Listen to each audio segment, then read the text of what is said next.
Po paru miesiącach pobytu w Caracas nauczyłem się żyć w tym mieście. Wymaga to kilku umiejętności, takich jak wiedzieć, gdzie mogę być sam, gdzie mogę być z kimś, a gdzie nie mogę być w ogóle. Odwiedziny Petary wymagały paru tygodni przygotowań, głównie dlatego, że mieliśmy tam pojechać z lokalnym politykiem, bez którego nasz pobyt wewnątrz byłby zbyt niebezpieczny. Petare to największe slumsy Wenezueli, jedne z najniebezpieczniejszych na świecie. Z przodu widzicie jego fragment, w tle natomiast Caracas, jak pomnik świetności Wenezueli, nie tak dawno temu, gdy była ona najbogatszym państwem kontynentu. Dzisiaj to już przeszłość. Caracas to najniebezpieczniejsze miasto świata, a Petare zdecydowanie podbija te statystyki. Nadszedł ten moment, w którym jedziemy do Petare. Trochę się martwiłem, bo zaczął padać deszcz. Kolega teraz chowa tutaj łańcuszek. Mało powiedział mi w samochodzie, że obawiał się przez moment i chciał zrezygnować w ogóle z tego pomysłu. Ja się go pytam, ale o co chodzi, że mogą cię tam porwać, czy mogą cię okraść w Petare? On mówi, że nie, chodzi o to, że tam są po prostu gente feo, czyli źli ludzie i na przykład mogą cię zastrzelić, bo nie jesteś stąd, albo coś takiego. No dobra, więc marzenie moje się spełnia, jedziemy do Petare, do środka. Jedziemy motocyklami, a nie samochodem po to, żeby szybciej móc ewentualnie stamtąd wyjechać, szybciej się na miejscu przemieszczać.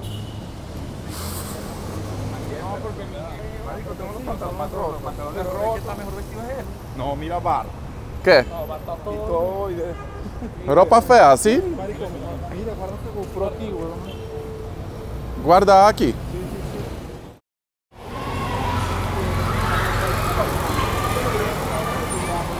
Musiałem przez chwilę schować GoProsa, gdy szliśmy przez główne skrzyżowanie. Jesteśmy teraz poza Petare, szykujemy się, żeby tam pojechać i idziemy po polityka, przedstawiciela Petare. Akurat na Petare teraz rządzi opozycja, także on jest z opozycji. Bez polityka tego lokalnego byśmy się tam na pewno nie zapuścili.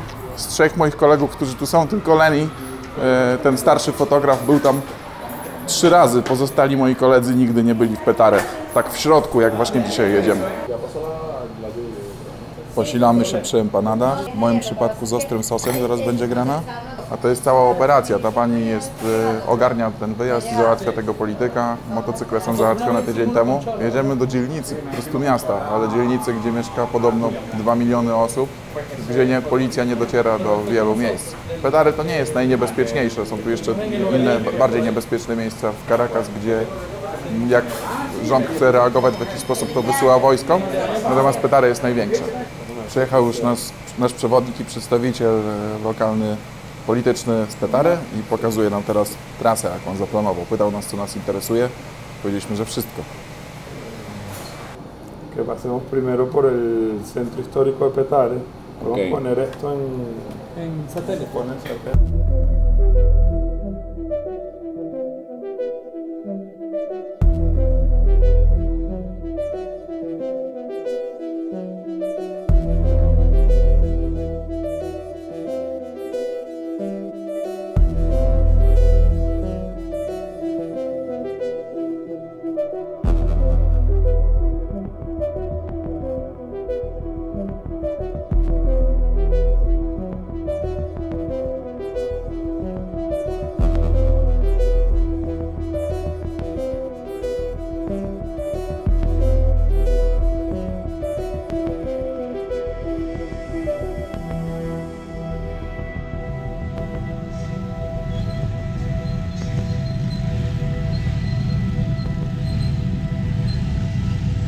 W tym momencie jesteśmy w centrum historycznym Petare.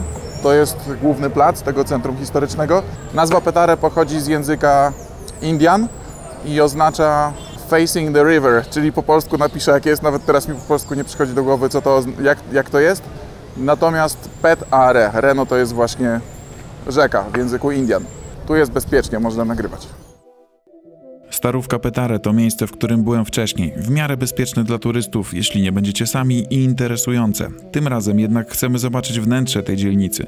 Ruszamy więc w górę. Mijamy zakratowane po zęby budynki i samochody wraki. Robi się ciekawie. W momencie, gdy zastanawiam się, czy bezpiecznie byłoby się zatrzymać i ponagrywać, los podejmuje decyzję za nas.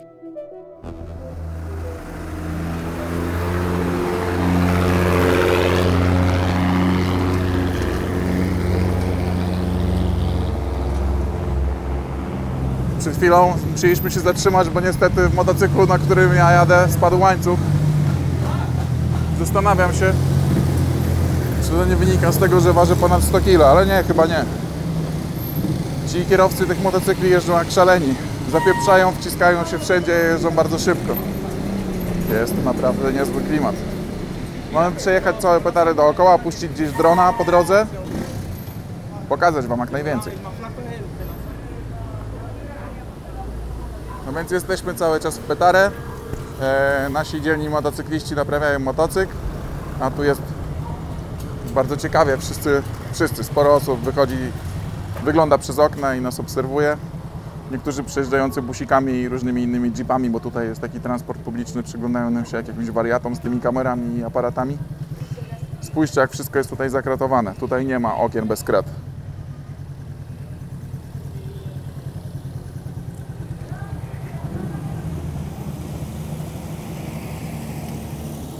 Jedziemy dalej, a ja już wiem, że będzie trochę inaczej niż to sobie wyobrażałem. Nie będzie długich postojów i rozmów z lokalsami, nie będzie wchodzenia w ciasne uliczki i poznawania jak żyją. W Petare nie zatrzymujesz się dłużej w miejscu, w którym ktoś miejscowy nie jest twoim znajomym. Czola, lokalny polityk i nasz przewodnik gwarantuje bezpieczeństwo, ale lepiej, żebyśmy raczej byli w ruchu.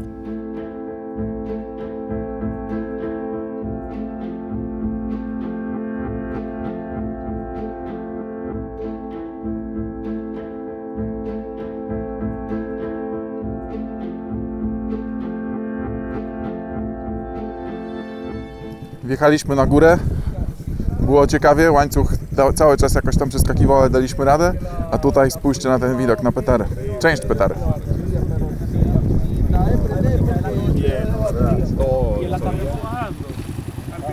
Vamos por la Penis y no me meto por arriba.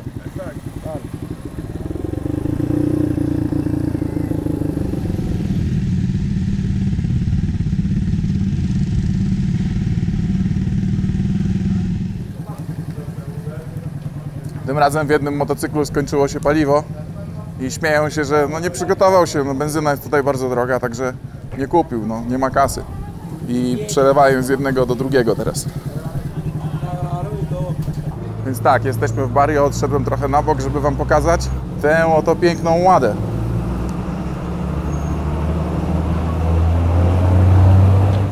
Nie wiem, czy was zauważyliście, ale koleś, który teraz mnie wozi na motocyklu po tym, jak tam poszedł łańcuch, przyjechał tu za mną, żeby ktoś był obok mnie.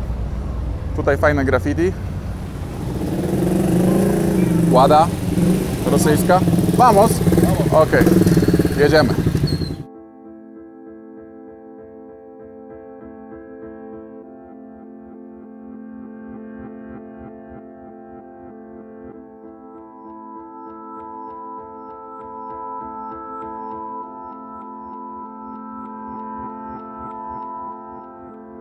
Po godzinie od wjechania do Petare docieramy do jego serca, Carpintero. Z tego co powiedział mi później Mauricio, to było najniebezpieczniejsze miejsce, jakie odwiedziliśmy tego dnia. Nic dziwnego, że będziemy tu krótko. Jaki klimat tutaj jest, nie byłem jeszcze w takim miejscu. Tam jest Caracas, tam jest centrum, kiedyś stamtąd pokazywałem wam Petare i teraz jesteśmy tutaj.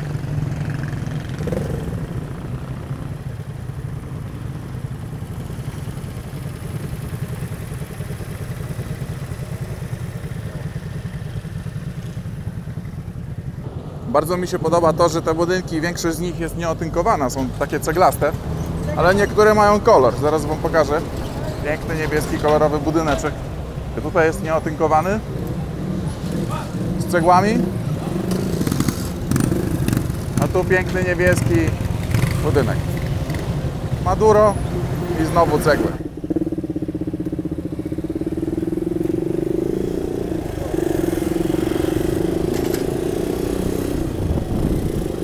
No i to by było na tyle, jeżeli chodzi o zwiedzanie Carpintero. Przejedźmy się chwilę bez muzyki, żebyście mogli lepiej poczuć klimat.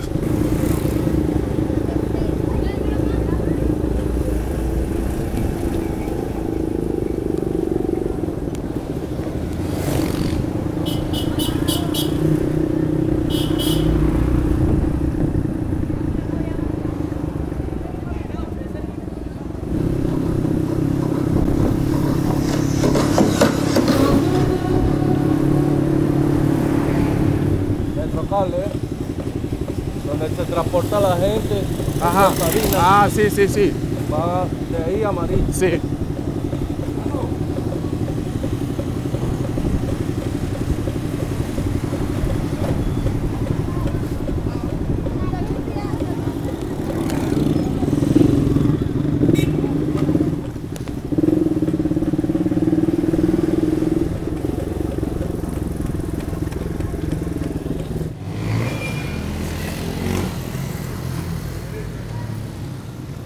To jest jeden z piękniejszych tutaj kościołów w Petare. Akurat ja niespecjalnie interesuję się architekturą, zabytkami i tak dalej, ale ten naprawdę wygląda uroczo.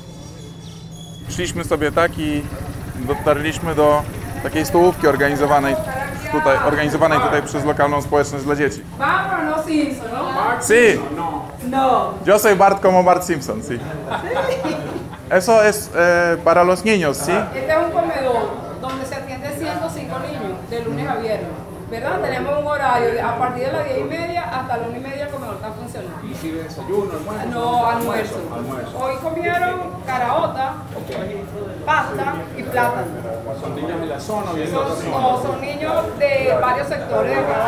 O sea, son que vienen de allá de un sector de barrio que se llama La Virgen. ¿Verdad? O sea, hay muchos niños cercanos como hay muchos niños que tienen que bajar escaleras, o sea, Czyli jest to dla dzieci z biedniejszych rodzin i raczej dla takich, które mieszkają wyżej. Bo z reguły jest tak w Bariach wszelkiego rodzaju, że wyżej jest większa bieda. Zresztą jak byliśmy tam na górze, to pokazywali mi rejony, które w ogóle nie mają wody i prądu. Także tak tutaj niektórzy ludzie mieszkają. listado donde se halla el chequeo diario. Ellos antes de pasar por aquí, Tutaj jest rozpiska, kto kiedy przychodzi, kiedy je i tak dalej. Także są podobnie zorganizowani jak tamci w tym kościele w Caracas, który wam pokazywałem. Dowiedziałem się przed chwilą, że wyżywienie dla jednego dziecka kosztuje $3-4 miesięcznie. To jest bardzo mało, prawda? W sumie 15 zł może, ale wyobraźcie sobie, jak mają żyć ludzie, którzy dostają saldo wynagrodzenie minimalne, którzy dostają na przykład $1,5 czy $2 teraz, przy tym kursie Bolivara jak jest teraz i mają 3-4 dzieci. Nie da się żyć, albo jeść tylko maniok, czyli jukę, ewentualnie jakieś pasze z kukurydzy robić, czy coś takiego. No w każdym razie te dzieciaki, które są tutaj, dzieciaki z biednych domów, powiedział mi przed chwilą nasz przewodnik, że one jedzą tylko raz dziennie, tutaj, porządny posiłek. Później niewiele, cokolwiek, jeżeli przekąszą, no to coś małego ewentualnie. No i tak jak powiedział przed chwilą, jego marzeniem jest, żeby można było zamknąć ten punkt i tego typu punkty, żeby nie trzeba było dzieciaków dokarmiać, ale to chyba niemożliwe w najbliższym czasie. necesita un freezer y una cocina de verdad. Un Necesitamos para un freezer, una congeladera y una cocina. freezer muy lenta. Pero mira la nevera, pero ve la nevera, mira, chiquitica, aquí no cabe Sí. todo lo que me mandan esta gente. Pani powiedziała, że potrzebują zamrażarki porządnej, dlatego że mają tutaj 105 dzieci i tak wygląda ich zamrażarka, której używają. Za bardzo nie mają miejsca. Tu jest lodówka, Venezuela, a mają trochę otra. jedzenia mrożonego widocznie. No i tutaj chcą postawić zamrażarkę. Powiedziała, że może być używana. Nie wiem, czy nie kupuję tej zamrażarki, dowiem się ile kosztuje. Gracias, mi amor, así, gracias a ti. Mira este como está de gordo. Budín, mira, me comprometo a ayudarte con eso. Yo, de mi Te palabra. quiero, no. Mira, trata para que esté más que a chola. Sí. Me comprometo. No, este es mi amigo, este es mi pana. Mira. Eduardo, es para que hagas tu freezer. Ahí está el freezer, Eduardo, el El freezer. freezer. Y déjalo para que veas que está full. ¿Sí?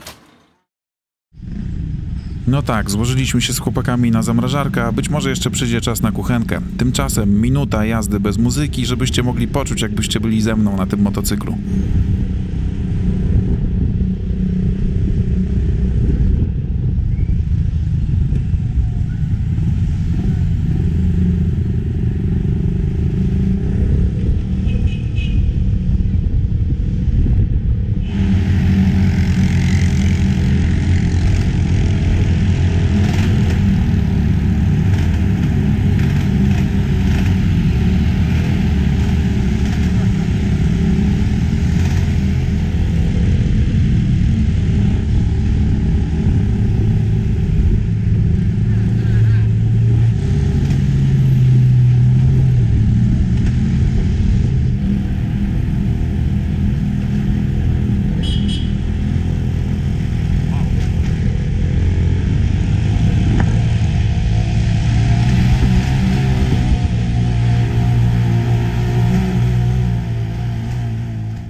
Powiem wam, żeby tu wjechać na górę, to oni się muszą bardzo rozpędzić, bo jak jadą wolno, to gaszą się, tłumią się te ich silniki i do tego jeszcze czasami spadają łańcuchy.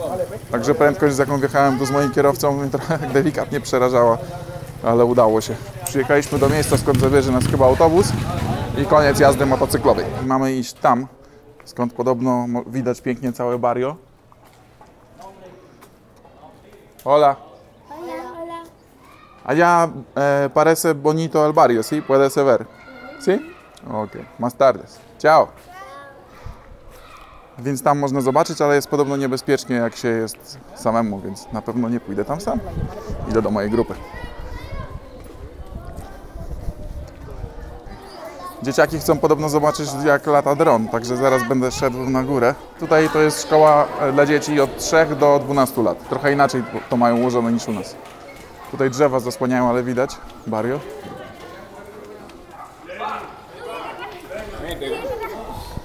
Okej. Idziemy na górę.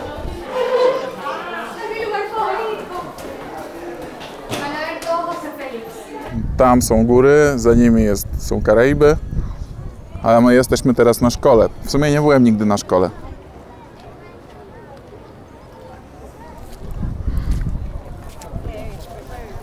Kończymy pobyt i wracamy do naszego domu tym autobusikiem. Che Guevara. ¿Y allá? ¿Vamos? No, ya no se pudo, ¿verdad? ¿Qué? La toma de, ¿te acuerdas que decían que era peligroso? Ah, no, pero sí, que dijeron, no, claro que se Ok. puede. ¿Qué quieres hacer? Sí, ¿Para 30 segundos? sí, 30 ¿Para aquí? segundos. Ok. Poprosiłem, czy nie można by zobaczyć stąd tego widoku. ¿Quieren tomar una foto de acá? To są barriowe klimaty, zobaczcie.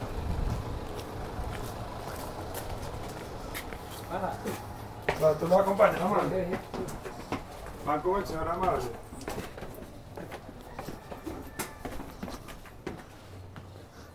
Wow. Spójrzcie na to.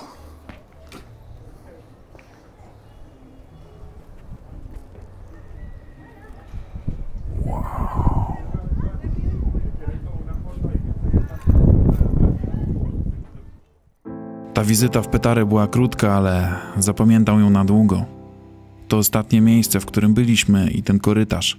Parę dni później, gdy byliśmy już w Caracas, Mao powiedział mi, że podczas akcji policji w okolicy tego korytarza zginęło miesiąc wcześniej 10 osób. Nie znalazłem żadnych informacji na ten temat w internecie. Być może to tylko plotka. W sumie to bez znaczenia.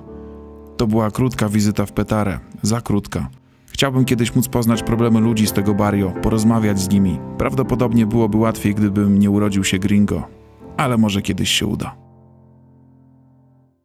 Chciałbym serdecznie podziękować Andresowi, Mauricio i Lenemu za zorganizowanie wyjazdu do Petare, dzięki czemu mógł powstać ten odcinek. Tutaj macie ich Instagramy, polubcie, na pewno chłopaki będą zadowoleni.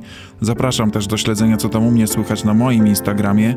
I chociaż już jest prawie koniec, to jeszcze nie koniec. Zapraszam was do obejrzenia 2 minut materiału człowieka, dzięki któremu w ogóle zacząłem nagrywać vlogi. Chodzi oczywiście o kanał Ucieczka do Raju Damiana, który mieszka obecnie w Indonezji. Materiał będzie natomiast z Filipin. Zapraszam do oglądania i subskrybowania. Cześć!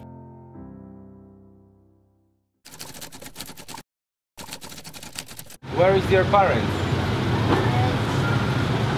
Yeah. You don't have parents? We try to help them to have a place where they can shower. They can shower. They have breakfast, and then they have some kind of activities. Then they have a little moment of prayer, lunch. They wash their teeth, go back in the.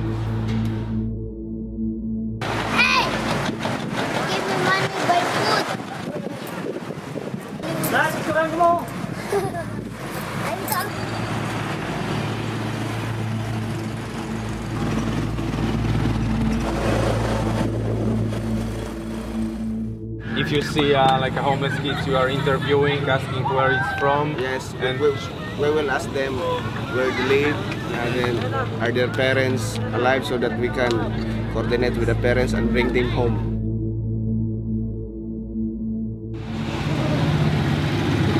where is your parents? My father is there.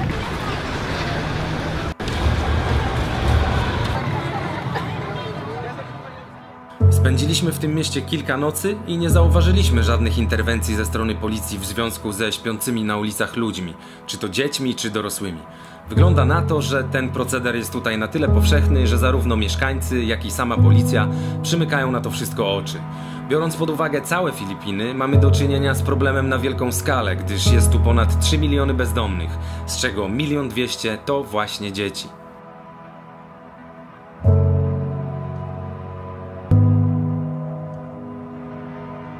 If there is some homeless children here in the street of Dumaguete City is arrested and turned over to the DSWD.